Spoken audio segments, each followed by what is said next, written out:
Hey, I'm Leif Nelson. Thanks so much for coming to the Data Colada Seminar Series. It is my pleasure to introduce today's speaker. That is Leslie John. And we're joined by four outstanding panelists, Dana Carney, Jana Galus, Yoel Inbar, and Alexa Tullett. In addition, Joe Simmons and Yuri Simonson will be here as well. So in a moment, I'll give the floor over to Leslie, but just to remind all of you, if you haven't done this before, there's a Q&A function at the bottom of the screen, and any question you submit or comment will be seen by all the panelists, so hopefully Leslie will have a chance to answer them, but even if she doesn't, she will get a chance to read them after the fact. There's also a chat function. It's not a great way to interact with us, so don't use it. But the Q&A is a great way to interact with us, so you can do it that way. All right. All that being said, yeah, I think that's it. Leslie, you're in control. I like to hear those words. Thanks for having me. Thank you everyone for being here. I'm getting so excited scrolling through this list of participants. I want to give everyone a big hug. Yay for vaccines. Hopefully that day will come soon. In the meantime, thanks for showing up virtually. And thank you, Joe, Leif, and Yuri, for inviting me to give a talk in your seminar series. Today, I'm going to talk about some work that I've been doing with my fabulous doctoral student, Hannah Collins, and my colleague, Ashley Willens. And in this project, we've been looking at the experience of doing research in the behavioral sciences Renaissance era, to use Leif, Joe, and Yuri's word. I really do like that term because it connotes the promise and the positivity of the space that we're in now. The crisis has passed. We recognize that there was a huge problem with false positives in behavioral science. We've been doing things, those things have been working. And so here we are today. Today, I'm going to be talking about some studies we've been doing that look at, within this era of reform, what does it feel like to do research? What are researchers' experiences like? Now, before we get to the data, let me first share my slides.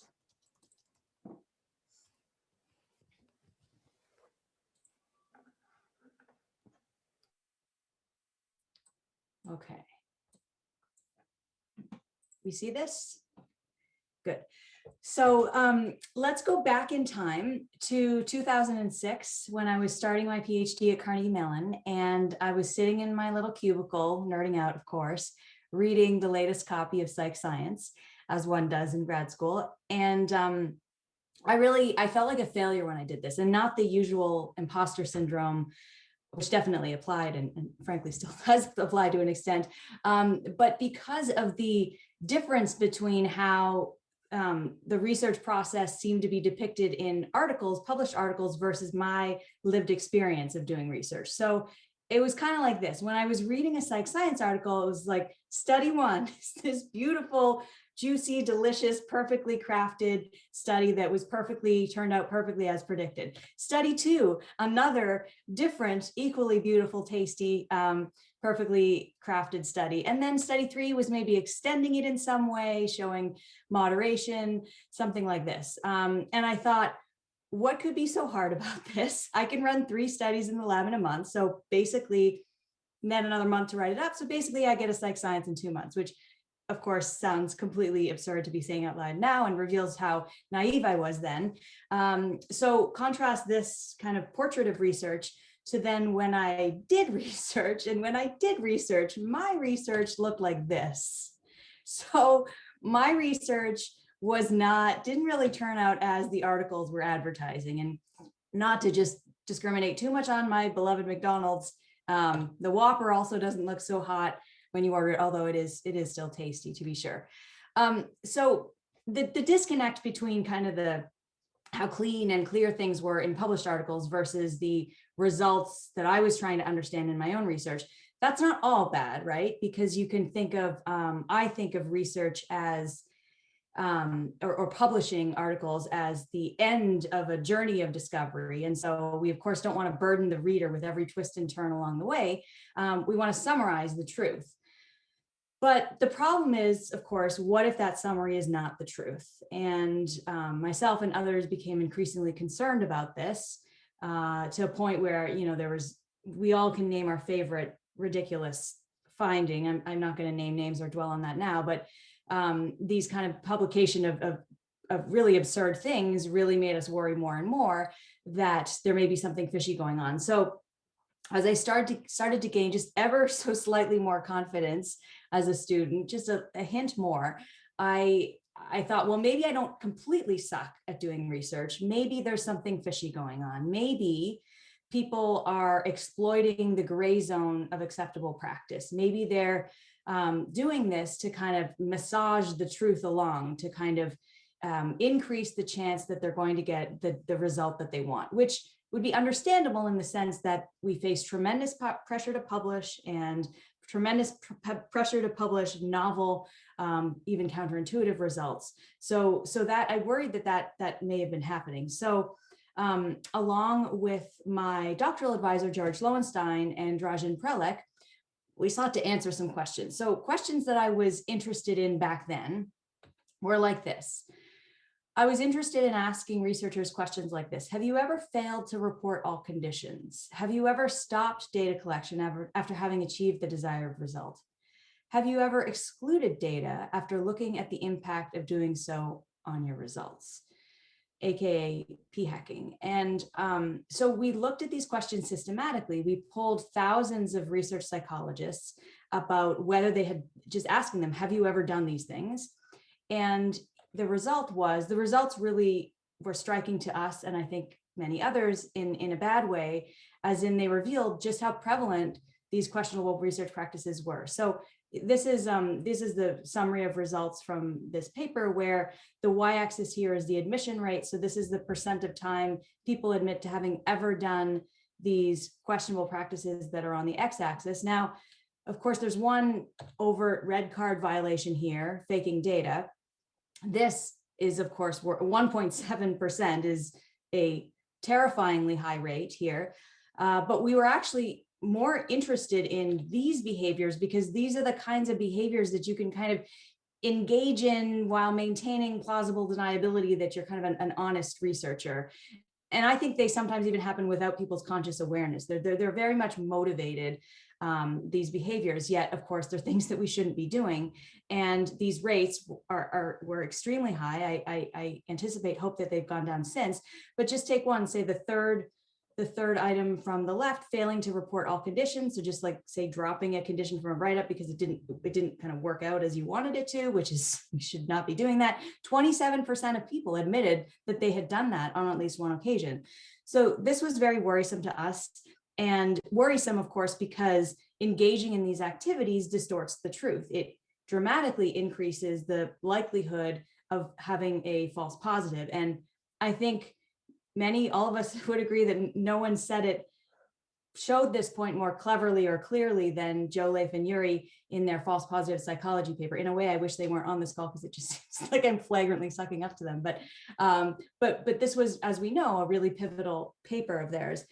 And so these are, since then, we have had many welcome reforms, right? So we've had an emphasis on pre-registration. We have tried to incent and encourage direct replications. We have increased how much transparency we have when we describe the methods and results of our studies. And these are all wonderful things, and they really help our findings to be more true, right? So that they're great things.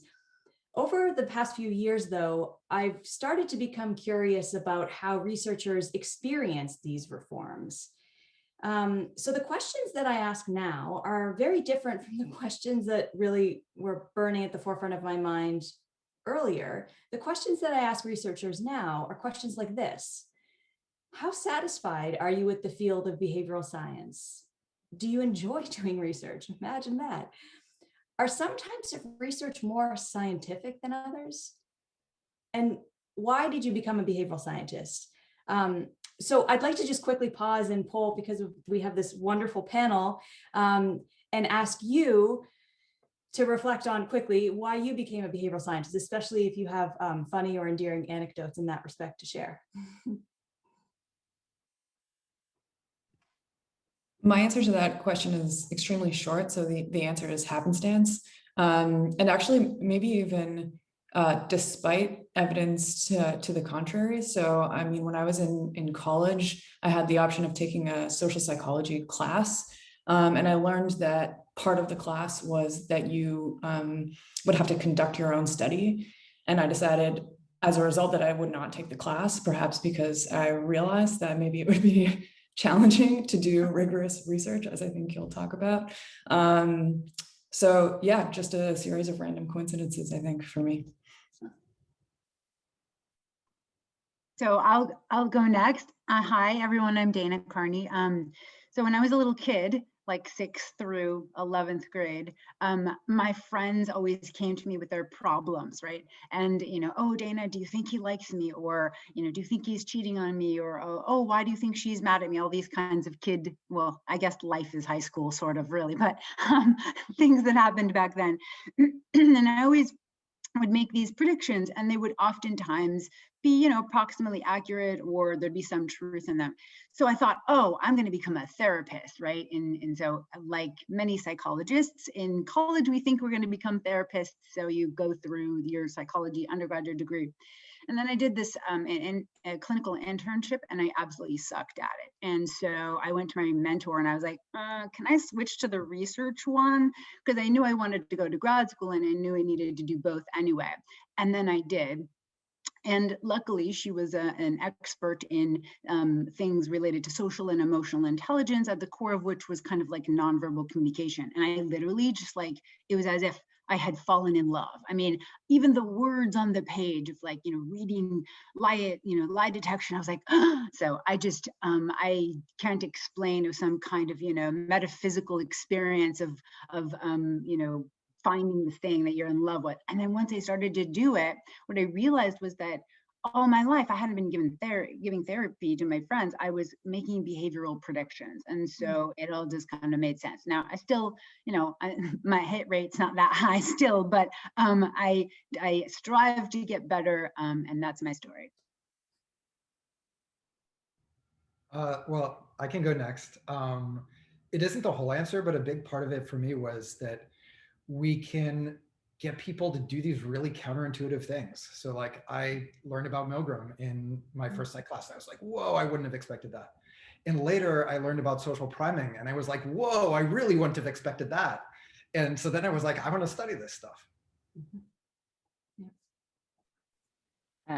So I'm Jana Gallus. I was really intrigued. So first I wanted to become a diplomat, but then by happenstance, I read more of the literature of incentives gone wrong, and I was intrigued by that. And then particularly interested in studying non-financial incentives. And when I realized you can actually do that in the field by running field experiments, I think that's when I decided, okay, I'm going to try this out and see whether I could become an academic.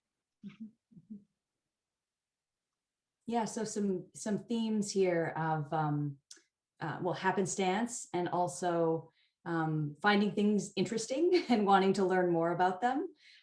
There's a sense of passion to it as well that I'm hearing, and a sense of kind of affinity for the unexpected, to kind of what you all was saying. For my part, if you're curious, I was fascinated, and still am, by growing up, some of my parents' quirks in how they made decisions. I actually invited them to this panel too. That's where we are in defeating COVID doldrums. So mom and dad, if you're there, I'm sorry to embarrass you, but they some interesting quirks in their decision making. So for example, my mom, on one occasion, she came home from the grocery store with something like 20 cans of coconut milk. Like, why 20 cans of coconut milk? And she said, oh, because there was a limit, and there was a sale, and there was a limit. The max was 20. So I had to get the 20, which was interesting, right? This like paradox of how a limit seemed to cause her to buy more than she ordinarily would have. Another would be skiing. Yes, I live a charmed life. We went on ski trips, which was wonderful. And so the price you pay is a flat rate. And we used to have to ski until we got the price of a run down to $2 a run, right? So just fascinating. And the apple doesn't fall far from the tree with decision making, I should say. But I was very interested in kind of trying to understand. Okay, so thank you for sharing some of these stories. The reason why I'm interested in these questions is because a part of me wonders whether our emphasis on reforms, which really focus on confirmation, prediction and confirmation, understandably, because this emphasizing confirmation and pre-registration, et cetera, reduces false positives. But I became a little bit worried that this emphasis may have made us lose touch a little bit with why we got in this in the first place, that it is fun and interesting and exciting. We're not saying here we got into the field because we wanted to run direct replications, to put it in, I guess, a snarky way, as much as direct replications are important. So I asked these questions, as I said, because I'm worried a little bit about how we may have lost touch with why we got into this business in the first place. And I found myself over the years getting into having this recurrent conversation. And I'm just going to show you the gist of it here. The gist is the following. Someone says, maybe a student, maybe a colleague, or maybe even myself. I have had this conversation with myself. I'm reluctant to run this study because I'm not sure what the result will be. Okay, well, how might you get a sense of what the result would be? By running the study. Well, why don't you run the study then? Because I don't know what the result will be. So you can see this circularity, especially when I lay out the conversation so starkly here. It's usually a little more subtle, but not that much more subtle. And two things in particular strike me about this recurrent conversation. The first is the behavior. The behavior is inhibitory. This person feels like their hands are tied. They can't do anything. It kind of feels like it's suddenly become more high stakes to do research in an odd way. And the second observation is the psyche of the researcher. There's kind of this anxious or even listless tone to it. So with all that as backdrop, I'm going to be showing you some results from a few studies that we've run where we try to understand, in today's context, what is it like to do research? And some of you may have even completed some of my surveys. Thank you very much. And so I'll be sharing you a few findings from these studies. The paper in its entirety is posted online. So the first, I'm going to show you an experiment, which is an experiment that is an existence proof that a confirmatory mindset can inhibit exploration. Now, importantly, this ought not to be the case, right? We know that confirmation and exploration are both synergistic activities. They're mutually reinforcing activities for the research process. But we wondered whether people might experience confirmation in this way. So we looked at that in the first, in an experiment. But then most of our efforts have actually been in delving into what it feels to do research, kind of the psyche of researchers. And if we get to it, I'll also tell you about a scale we devised to try to measure, and some validation data on the scale to measure this construct from the recurrent conversation, which we term prediction preoccupation. Which is heightened concern over essentially making and confirming predictions. But above all, as I said, I view these findings as a conversation starter, not as an end. And so I really would love to hear what you think about them. Okay. So the first thing I'm going to show you is the result of an experiment we ran. All of these studies are on ourselves, on researchers. The idea is we're investigating whether a confirmatory mindset can inhibit exploration. And if that's the case, because we thought that would be the case, we wanted to build in a potential intervention. So we have another condition in the study where we remind people, hey, remember, you can explore. So what we did was we recruited 449 of us by email and listservs, and we had them engage in a simulated research task. So we asked people to imagine that they had collected a data set on 1,000 people, and we previewed the data set, and that we asked them to imagine. So you've asked people, do you do yoga on a weekly basis? How happy are you today? And what's your gender? And then we asked them to indicate, I'll show you on a later slide, which, if any, analyses they would want to run on these data. There were 3 conditions. In the control condition, it was effectively as I just described it. And then there was also a confirmation condition where we primed a confirmatory mindset by having people simulate the pre-registration process. So we endowed them with a directional prediction that doing yoga on a weekly basis, people who did yoga on a weekly basis would be happier than those who did not. And we also had this intervention condition, anticipating that the confirmation prime would reduce your likelihood of exploration. We also had a version where we reminded people to explore. Now, let me show you what that looks like for the confirmation and hybrid conditions. What does this prime look like? Well, in these conditions, prior to asking people which analyses they would select, we had them, so this is from As Predicted, it'll look familiar to many of you.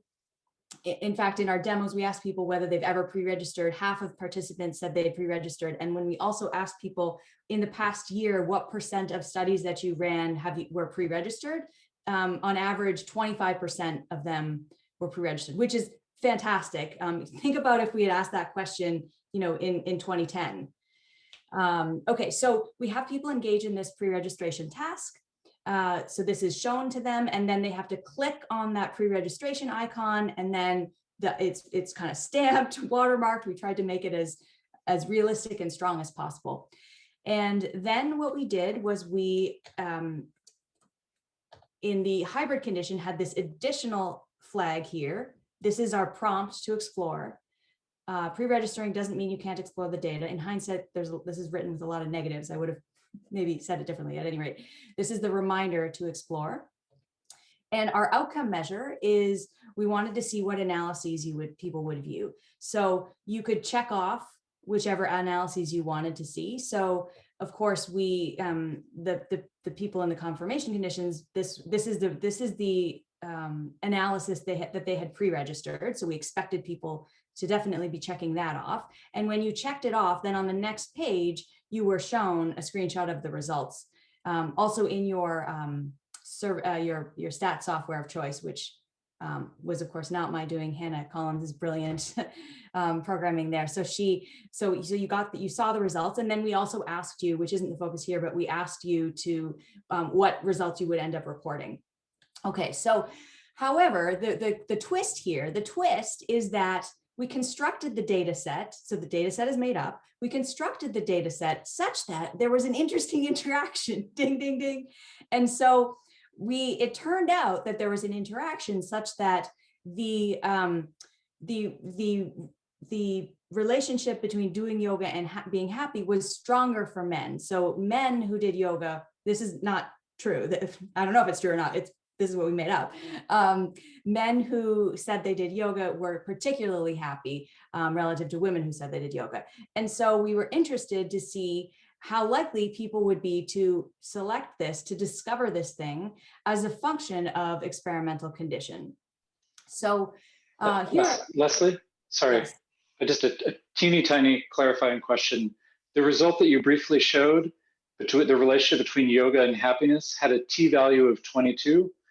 Did any of your participants look at it and say, I would stop analyzing the data because obviously something's gone wrong? Yeah, that is a good question. Not to my knowledge, which potentially is a problem unto itself, that it's like too big of an effect. Is that what you're saying? Yeah.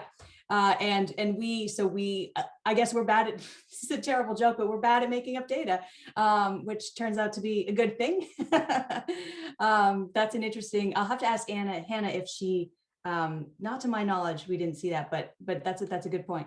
Okay, so here's the sample.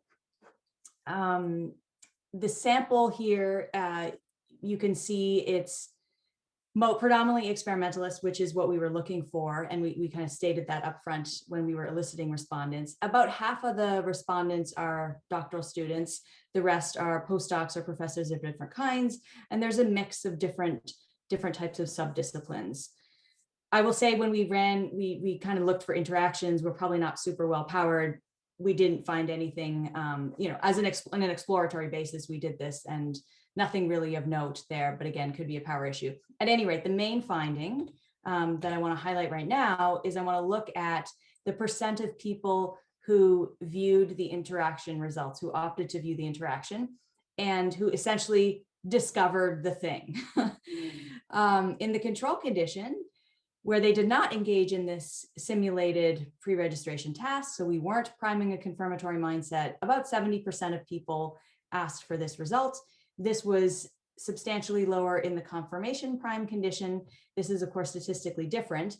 Now, in the hybrid condition, so the hybrid is significantly lower than the control, and it's not different than the confirmation. So this reminder, albeit potentially a fairly weak reminder as far as interventions go, it didn't seem to mitigate this effect.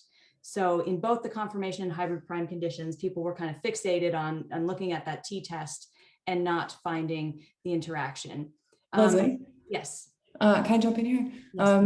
So I feel like the implication here is that that you're suggesting that when you put people in this confirmatory mindset, that they're going to miss true positives in the world, right? In a real research setting. But in the real world, if people did what participants in your study were doing, and they simply ran an interaction test on their data and observed a significant result and concluded there was an interaction without pre-registering it, they might indeed be identifying a false positive, right? Which is our concern. Yes. Of course. And this is why we need both confirmation and exploration. But if we never discover anything to begin with, whether it's a true positive or a false positive, we then do not have the opportunity to then go on and confirm it. So I put differently, reporting is one issue. What you actually explore is another. So I would submit that you want to explore your data, even the things that aren't pre-registered. You want to learn as much as you can from it. But if you do find something interesting like this that is not predicted, it's purely exploratory, then to your point, it is vital that you then run a replication to see if it's real.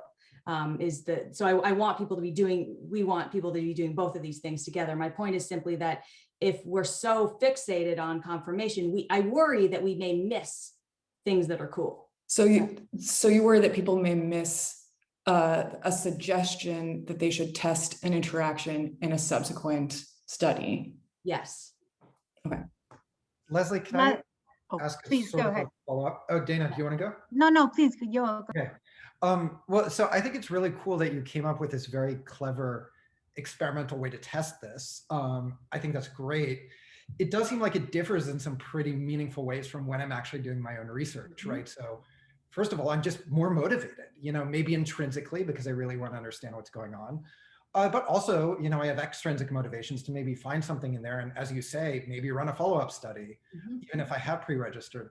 And I wonder if you have survey data where you've just asked people, if you've pre-registered, are you less likely to then do other exploratory tests? Like, do people actually tell you that they feel inhibited from doing that? That's a great point. And yes, so this is like a kind of a toy model experiment. This is it's an existence proof that this can happen under these conditions. Part of what you're saying is like, if it's a question that you came up with, even if it has like a pre-registered directional prediction in it, you may be more motivated to also do the exploration. So it's not to say that people are never exploring, and I can't speak to the general prevalence of how often people fail to explore, which is a super important question. This is, of course, to show that it can happen. On this question, I believe that Jen Log has done some work on, and I think she's even on this, has done some work on pre-registration, people's perceptions of pre-registration. It's a work in progress, and this is, I think, related to part of the conclusions, or like what needs to happen, if anything, after this, given this finding, is that the question of how do we promote exploration even in the context of confirmation, and part of that question, I think, relates to what is happening here to the extent you buy this result. So it could be, for example, people misunderstand pre-registration, that people think maybe some subset of people have this mental model of pre-registration, meaning you're only allowed to do the things that you said and you're not allowed to explore. I mean, if that's what's underlying, then we need to clear that up with people, of course. So there could be lots of different, as I said, I think in some ways this raises more questions, hopefully useful questions, than it gives answers to, which is helpful actually to get us into this next, the discussion of this result. So this study suggested that a confirmatory mindset can inhibit exploration. Of course, this is not how it should be. Confirmation need not inhibit exploration, but nonetheless, some people experience it that way in this study. This reminder to explore didn't help. And so what I would love to hear, if the panel has thoughts on this, how we might foster confirmation and exploration. And while you're thinking of that question, indulge me with a little bit of HBS 2x2. We love doing the world is 2x2s for our MBAs. So if we think of two vital research activities, confirmation and exploration, before reforms, I think we were doing a heck of a lot of exploration, not enough confirmation. And even worse, we were describing exploration as if it was confirmation. Now we're doing lots of confirmation, which is great. We should continue to do that. I'm worried a little bit that it may have gotten us a little out of touch or made us apprehensive to explore. And so, of course, you always want to be in the top right quadrant. How do we get to the gold? How do we get to the top right quadrant? Do any of the panelists have ideas in that respect? Actually, go ahead. So before we get to this discussion, let's say I wanted to ask you, like, how do we assess if 50%? Because you're assuming that number is too low, but what if that number is too high? Like, how do you know that? Like, you're showing 50% exploration in your experiment, right? In the confirmation conditions, that the propensity to explore is reduced, yes, down to about 50%. It's reduced, but what if the right number is 20%? Like, how do we know what the right number is? Because we could be still in the top left. Like, how do you judge the right number? This is subjective where we are. I'm positing that I'm concerned that given the evidence we've seen, and given, not just the toy model study, but given the conversations that I've had with people, I'm a little worried that, not that we're doing too much confirmation, we might not even be doing enough of it yet, but I'm worried that people are feeling like they can't explore. So what is the optimal balance? Like, if you think of like, what % of the time should we be exploring versus confirming? I don't know the answer to that question. I don't even know if it is answerable. I don't know what kind of the normative answer to that is. I do think that if you have a data set and there happens to be something really interesting in it and you don't find that, I think that's not making the most of it. I think that's a mistake. Now you could then get into, well, what's the cost of exploration and all this, but if we just say that it's just as simple as running some analyses and fully exploring your data, then I think it's unfortunate to not find these things. Okay, so that said, before we move on to the some data we have on the subjective experience, like how do researchers feel doing research these days? Any further thoughts on how we can kind of get the sweet spot of doing both? Yeah, so at the beginning, Leslie, you talked about how, you perceive the reforms shifting us towards confirmation and away from exploration. And my perception of some of the reforms is more to the point that you just made, to prevent us from presenting exploratory data as confirmatory. So for instance, the pre-registration requirement, many journals now encourage people to pre-register, but most of them also specify you can report any exploratory analyses you like, you just have to say that they're exploratory. So I agree with you that potentially the optics suggest that we're diminishing exploratory research, but in some ways people are still allowed to do all of the analyses that they were doing. They just can't get away with continuing to pretend that they were confirmatory. Of course. And then there's this other mechanism, which maybe that I think is paradoxical. We're allowed to, but I think the lived experience of many researchers is that they're not allowed to, or it feels wrong. Okay, yeah. Sorry to cut you off. I guess that's an interesting discrepancy then, like between what people are actually inhibited from doing by the reforms and people's perception of the limitations that the reforms are putting on them. And I think the two different problems suggest different solutions, right? One, calls into question the reforms, and one suggests that we should be describing these reforms to people and fully explaining them. Because another reform I think is really good at prioritizing both exploration and confirmation is registered reports, where you can sort of like the way that you characterize the argument or the discussion with the student at the beginning, where they're like, oh, I don't want to do the study because I don't know what the result is going to be, presumably because they know, okay, if I get a null finding, I'm not going to be able to publish this, right? But if you do it as a registered report, of course, then you're sort of like liberated to find anything that you want, right? And again, with registered reports, it's often, it's encouraged to like report things that you didn't register, but just specify that they're exploratory, which to me is getting closer to this like sweet spot of making sure we're doing confirmatory work and making sure that we're accurately distinguishing between confirmatory and exploratory, and also getting away from this trade-off between, I know your title is joy and rigor, so you don't say joy or rigor, but this perceived trade-off. But that's the point. Sometimes I think people feel like it's joy or rigor sometimes, Right. at least when yes. There's so much I agree with what you said. So I agree that, so the answer is not, we should stop doing these reforms. Absolutely not. We should continue to do them. They are great things. And I think one of the things you're highlighting is the role of institutional reforms, right? The journals have been doing work in making pre-registration less scary, as in by these registered replications that can be, to use your words, and I agree with that word, liberating. We could potentially be, Leif and I had an interesting interchange with Chris Chambers, who we invited to be on the panel, who unfortunately couldn't make it, but he gave us so much interesting things to think about.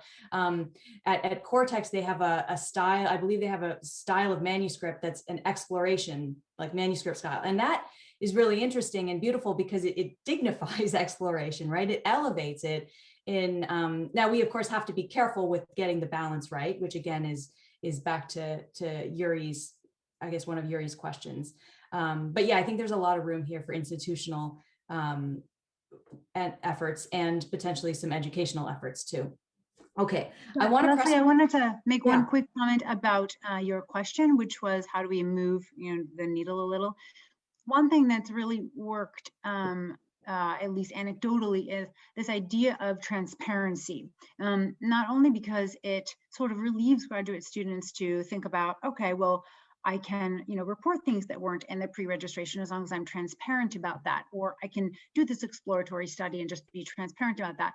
And I think there's this added benefit of a relief, right? So there's so much relief associated with being able to be transparent. I mean, in your earlier work that you did, back in 2010 or so, reporting all conditions and describing all of the little details that you did. I mean, we used to be so constrained by the story that we had to tell in our research, and we're now actually unleashed to describe some of the minutiae and tell the reader about all of the little things that we did, maybe in a footnote, maybe in a supplement. But I think reframing this as transparency, and gosh, doesn't that alleviate so much anxiety, because you get to tell everything.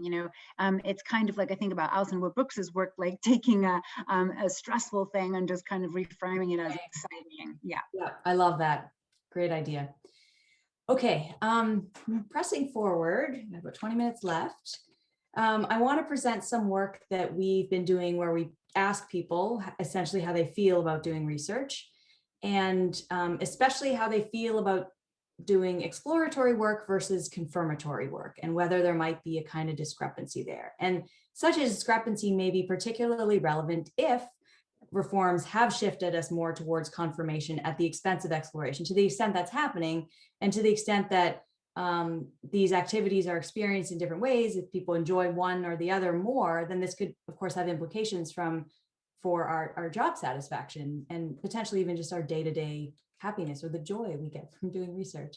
So I wanted to ask you, before we get into that, let's see if we can get this working. I'm not the most technologically savvy person. So I have a poll for you that I would love, there's 2 questions in it. And let's see if we can boot it up here. And your answers, I can't see what you're at, like I can only see aggregate answers. So the first question asks how you find pre-registration. The second question is going to ask how pre-registration should make you feel. So let's see. Attendees are now viewing questions. Okay. And hopefully you'll be able to select as many as you want. If not, then just select the most the one that most describes how you feel.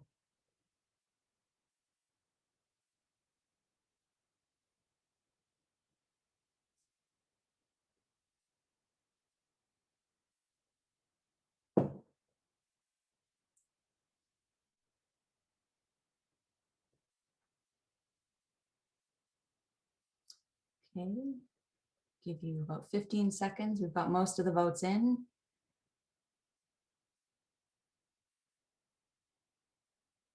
Okay. Oh, and while that comes in, there's an interesting question here on pre-registration and exploration, which reminds me of the question of whether you should put on a pre-registration form, should a pre-registration form say, what exploratory analyses will you run? I'm a bit mixed on this because on the one hand, it's great because it reminds you to explore, but on the other hand, the idea of pre-registering an exploration is a bit, might make me feel like, oh, I can only explore the things that I said I would explore in the pre-registration. So there's an interesting thing there. This is an empirical question, I suppose. Okay, let me show you the result of this. So share results would be the one. Okay, now hopefully we can all see it. So hooray, 41% of people find pre-registration scientific, that this is a good thing. What about the second most common is anxiety inducing? And I can tell you that this is consistent with the data that I'm going to be showing you. Actually, both of these results are consistent, spoiler alert. And then a good 11% of you also find it motivating. Those are kind of the most common responses, I would say. Let's look at the next question.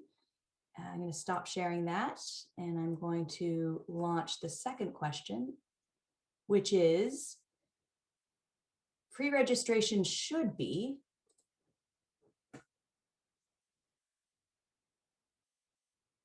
And again, sorry, if you can only respond one, then just select what most strikes you. We can do 2 this time. Oh, or 3.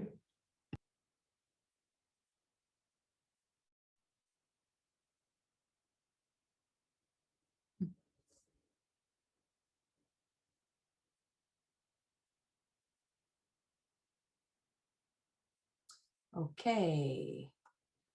End polling, share results. So here, scientific is the landslide, 81%, and motivating. It should be motivating and scientific. I agree with you. And interesting, and it shouldn't be frustrating, and it shouldn't be anxiety inducing is what one thing one might infer from these results. Any reactions to this set of results before I move on to show you some of the questions? We didn't ask this exact question of our respondents, but we asked similar ones. Any reactions from either the panelists, or I'll look in the chat. So I don't want to derail on this, so feel free to tell me to. It's never good to start a comment but let me tell you about my complicated political views. No, my thinking is about anxiety inducing.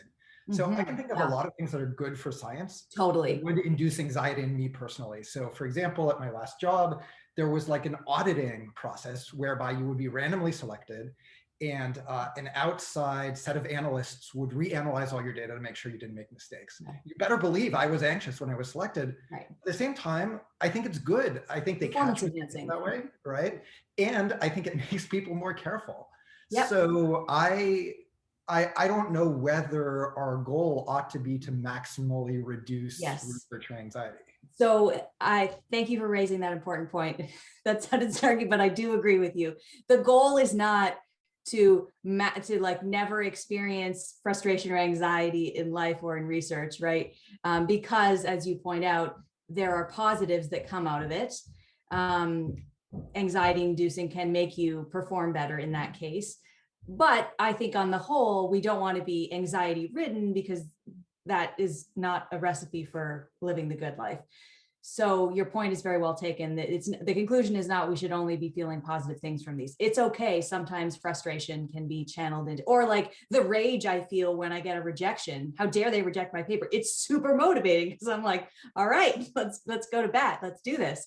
So point well taken. Next, I want to move on and show you unless Jana, did you want to, or I want to make sure. Yeah, it's very much in US line. I would have been interested to see how many people choose helpful. You know, how often you go through the process and you actually see improvements. Right. I for your know there's own so many research. there's so many additional adjectives. And I would also love to imagine doing a longitudinal of this. Imagine even comparing this to 5 years ago. Perhaps now that it's becoming increasingly a norm, these responses may be different than what they would have been a few years ago. Okay, moving. I think it's also probably pretty important to note that I don't know how many faculty actually do them themselves at this point, right? Like all of my graduate students and postdocs, they're doing them. I mean, I read them and help and stuff, but like, so, I mean, we might not, you might see lower levels of frustrating because we're not actually the ones doing them. Just a thought. Yeah, agreed. Okay, moving forward. Okay, so we, in this study, we ran it largely at SJDM. My heroic research assistant, Shannon Sharapa, drove up to Montreal and ran, this may look familiar to some of you, and set up this booth. The things people will do for a Toblerone bar. I don't think this was too onerous. And we got she successfully recruited about 300 people at that conference to do this. And then we supplemented, we had some other sources as well. And the key thing that I wanted to talk about today that we did in this survey was we asked people to tell us how they felt doing exploratory work and how they felt doing confirmatory work. So we presented them with a definition of exploratory research. We developed this by asking behavioral scientists to tell us what they think exploration means and what they think confirmation means. And then this is in the paper, but I'm not going to go into it here. We conducted another large, like I think about 150 or so behavioral scientists, a validation study of these definitions to see whether these definitions roughly resonated what the typical behavioral scientist thinks of when we say exploratory research. So we described exploratory research here, studies for which you don't typically have a prior. It's common in the early stages of a project, includes things like brainstorming, thinking about how to operationalize ideas to test, and so on. And so we asked people, how do you feel when you do exploratory research? And then we simply asked people, these were presented, the adjectives were presented in a randomized order. And we asked them to rate how enjoyable, the same questions I asked you: enjoyable, motivating, interesting, frustrating, anxiety-inducing, boring, and scientific. We also asked people to do the same for confirmation, giving them a definition of it. Overwhelmingly, our validation studies indicated that a key way that people think about confirmatory research is a defining feature is that it's a research for which you have a prediction. And we asked them to rate the same things. Order was counterbalanced between subjects. So some people got the confirmation question first. Okay, so, and here are the demos are very similar to the previous one. I'm moving on because I'm tight on time to the results here. So here I'm plotting the average responses, 1 to 7 scale of how much you agree that each of these adjectives you feel when you experience each type of research. The white is, of course, exploration, and the black is confirmation. And I've grouped the positive and the kind of negative. Yoel's point with, though, it's a crude way to classify it, but we know what this means.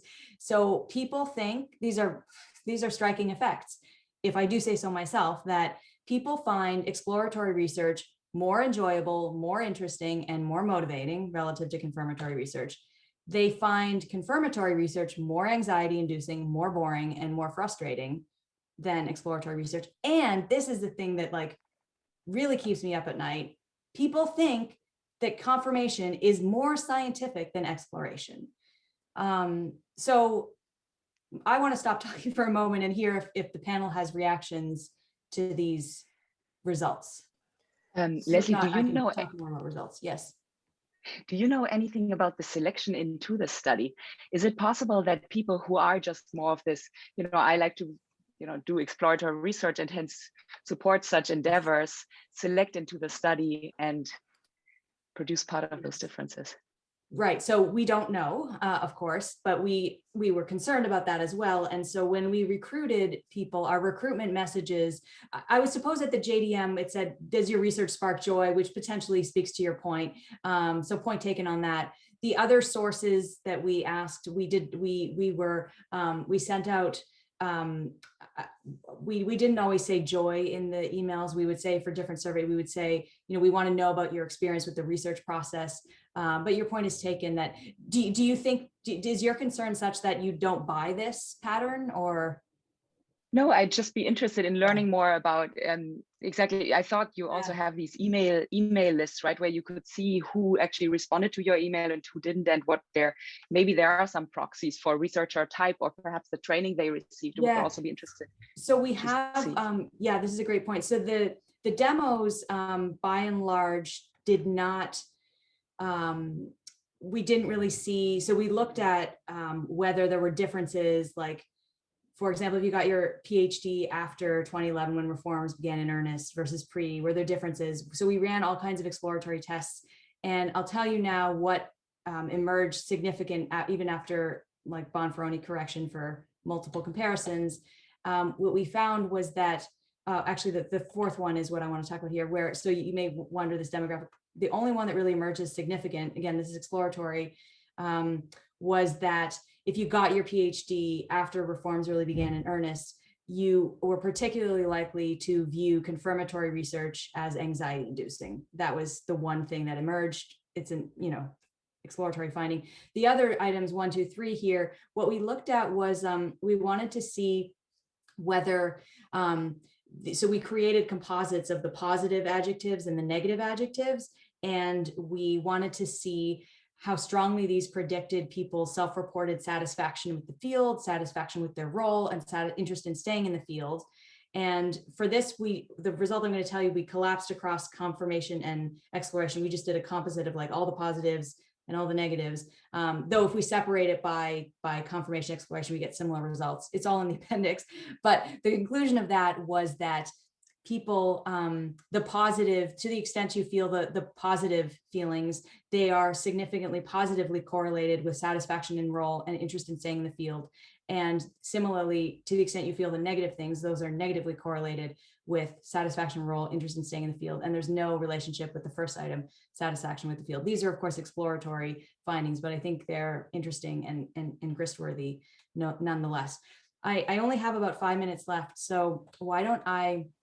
Leslie, can I quickly ask a question about those data? So it seems to me like there might be a little bit of a confound between when people are thinking about exploratory research, they're thinking about early stage, because that's kind of how you describe it. And with confirmation, they're thinking about later stage.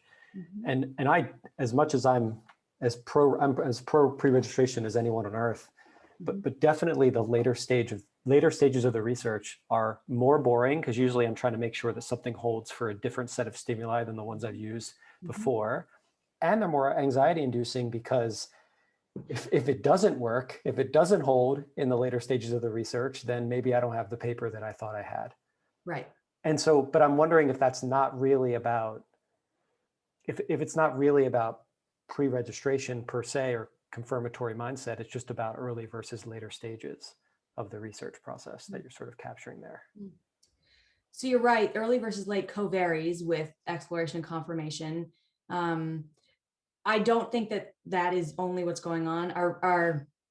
Our definitions don't just characterize it in that way.